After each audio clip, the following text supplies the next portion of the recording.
tak ra ketaming jinjit jleng. Ngono iki penak dadi kendang iki ora muspra, kendang iki nggo gerakane. Trimo jinjit kok. Trima.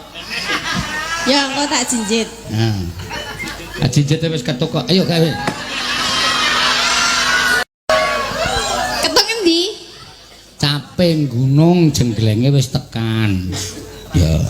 Arep tangane le joget ki ning ngarep ora ning kene iki ning sik weruh sapa? Napa ngedelange ngewohke lho. Ning ngarep lho nanti. Ya urung muni kendange. Ya wis. Lalanya ya lho. Pokoke satru mungging sangklaan. Lah bakal nek kon akur.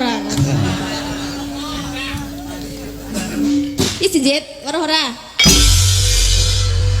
Wis. Wis. Ya maksudku ngono kuwi men kendang iki ora muspra. Dadi pertunjukan iki tetep kecekel. Kendangnya aku ora cocok ya. Hah? Ora cocok. Ah, kowe mung arep tekan kono kowe.